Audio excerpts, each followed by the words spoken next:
The Nigeria Police Force finds it necessary to refute a recent report publicized by Amnesty International, which claims that 13 individuals have lost their lives due to the protests in Nigeria that began on 1st August 2024.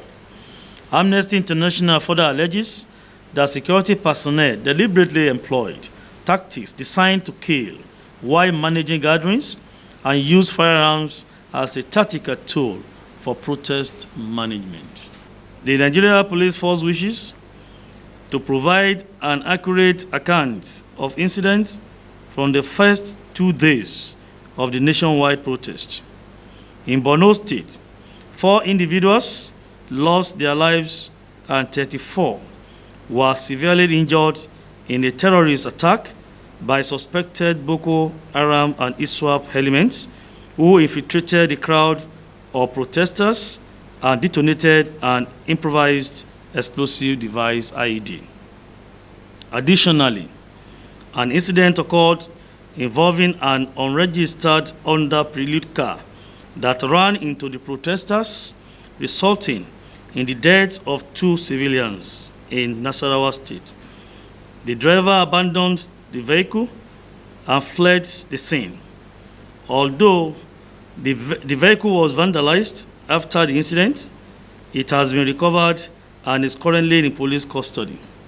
Efforts are ongoing to trace the driver and bring him to justice.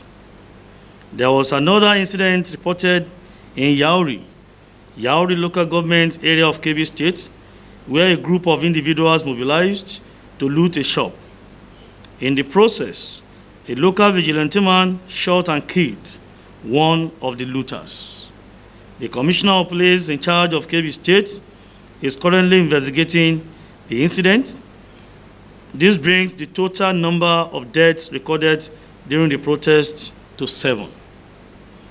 It is important to state that there were no other recorded fatalities during the protest apart from those mentioned above.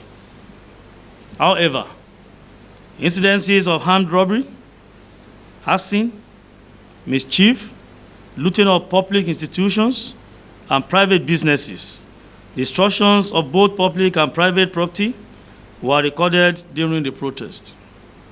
Arrests were made with respect to these criminal incidences and a number of recoveries made from the suspects while the protest was going on.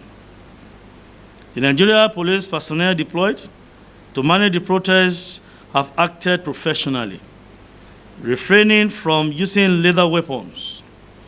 In instances where protesters became riotous, the police employed tear gas to disperse them.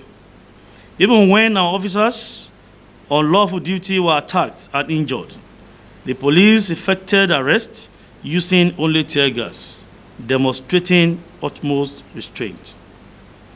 In an effort to combat the trend of crimes and criminality, the police have arrested a total of 681 individuals who committed various criminal offenses such as armed robbery, arson, mischief, and destructions of both public and private property.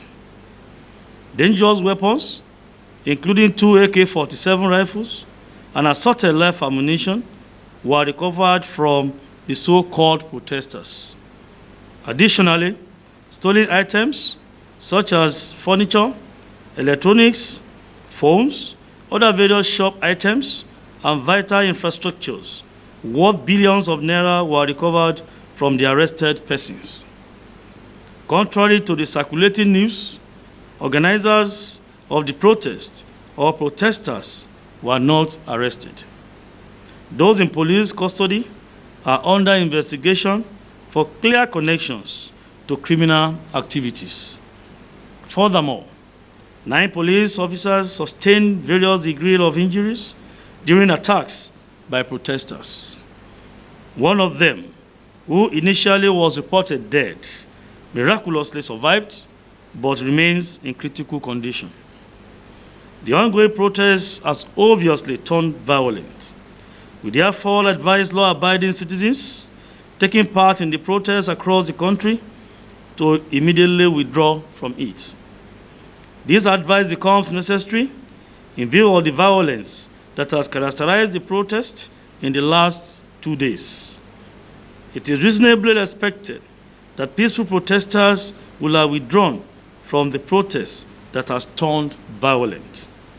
The Nigeria Police Force is committed to providing accurate information and ensuring the safety and security of all citizens during these challenging times. Here we have the figures of those arrested state by state. We have FCT, the 138 suspects arrested, the